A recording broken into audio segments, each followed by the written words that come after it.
দীর্ঘ এক বছর প্রস্তুতি নিয়ে মধ্যপ্রাচ্যের শক্তিশালী দেশ ইরানে অতর্কিত হামলা চালায় ইসরায়েল। এই হামলায় ইসরায়েল একা ছিল না, তাদের পশ্চিমা মিত্ররা প্রত্যক্ষ এবং পরোক্ষভাবে জড়িত ছিল। তবে ইরানের শীর্ষ জেনারেল এবং বিজ্ঞানীদের হত্যা করার পরও দ্রুত নিজেকে সামলে নিয়ে ইসরায়েলে পাল্টা হামলা চালায় তেহরান। এরপর দফায় দফায় চলে হামলা পাল্টা হামলা। কিন্তু হঠাৎ করে যুক্তরাষ্ট্র ইরানে হামলা চালালে সংকট নাটকীয় মোড় নেয়। ছেড়ে কথা বলেনি তেহরানও। পাল্টা পদক্ষেপ হিসেবে হরমুজ প্রণালী বন্ধ করার উদ্যোগ নেওয়ার পাশাপাশি মধ্যপ্রাচ্যে অবস্থানরত মার্কিন ঘাঁটিতে হামলা চালায় তারা। এতে নড়ে চড়ে বসে যুক্তরাষ্ট্র, ইসরায়েল সহ গোটা বিশ্ব। বিশেষ করে আরব দেশগুলো আতঙ্কিত হয়ে পড়ে। এর পরপরই যুদ্ধবিরতির জন্য ইরানের কাছে ধর্ণা দেয় যুক্তরাষ্ট্র ও ইসরায়েল। যুদ্ধবিরতি কার্যকর হওয়ার পরপরই শুরু হয়েছে নতুন হিসেব। কে জিতল এই যুদ্ধে, ইরান, ইসরায়েল নাকি যুক্তরাষ্ট্র? এ বিষয়ে দ্য টাইমস এর জাতিসংঘ ব্যুরো প্রধান ফারনাস ফাসিহি নিউ ইয়র্ক টাইমসে একটি কলাম লিখেছেন।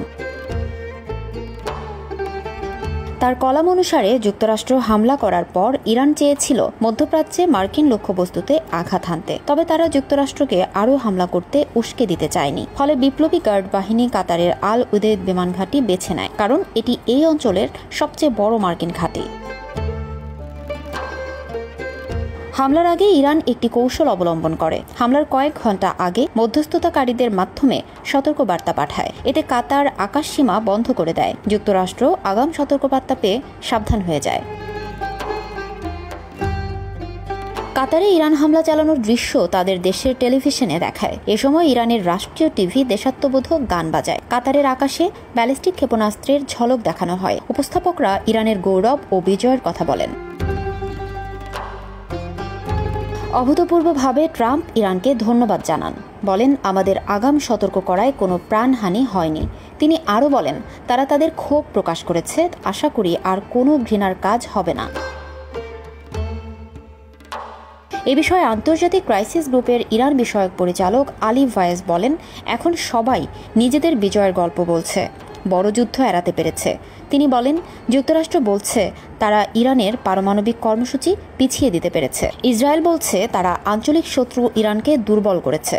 আর ইরান বলছে তারা টিকে আছে এবং শক্তিশালী শত্রুদের পাল্টা জবাব দিয়েছে। বিশ্লেষকরা মনে করছেন, সব মিলিয়ে ইরানের পাল্লাই ভারী। কারণ ইসরায়েল ইরানকে অতর্কিতভাবে হামলা করেও বেকায়দায় ফেলতে পারেনি, উল্টো তাদের গুরুত্বপূর্ণ স্থাপনা গুঁড়িয়ে দিয়েছে। এতদিন ইরাক, সিরিয়া, জর্ডান, মিশর যা পারেনি, ইরান একাই তা করে দেখিয়েছে। 6 দিনের আরব ইসরায়েল যুদ্ধে আরবরা ইসরায়েলের কাছে অনেক ভূমির নিয়ন্ত্রণ হারালেও ইরানের ক্ষেত্রে এমন কিছুই হয়নি। স্বয়ং যুক্তরাষ্ট্র হামলা চালানোর পরও ইরান পাল্টা হামলা করেছে, যা কয়েক দশকের মধ্যে বিরল ঘটনা। কারণ একসাথে যুক্তরাষ্ট্র, ইসরায়েলের মতো দুটি পারমাণবিক শক্তিশালী দেশের বিরুদ্ধে কেউ হামলা চালানোর সাহস করেনি। কিন্তু আয়াতুল্লাহ খামেনির দেশ তা করে দেখিয়েছে। ইরান যুদ্ধ করার পাশাপাশি অসাধারণ কৌশল অবলম্বন করেছে। এর মধ্যে অন্যতম হল যুক্তরাষ্ট্র কিংবা ইসরায়েল হামলা চালানোর পরপরই তারা পাল্টা হামলা চালায়নি। সময় নিয়ে ভেবে চিন্তে কাজ করেছে।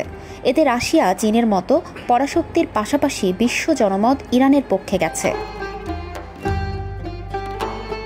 শুধু তাই নয়, ইরান ইসরায়েলকে প্রতিদিন প্রায় 700 থেকে 900 মিলিয়ন ডলার খরচ করতে বাধ্য করেছে। দীর্ঘমেয়াদী এই ব্যয় ইসরায়েলের অর্থনীতিতে ভয়াবহ চাপ সৃষ্টি করেছে। ইসরায়েলের ক্ষেপণাস্ত্র সহ অস্ত্র ভাণ্ডার অনেকটা কমে এসেছে।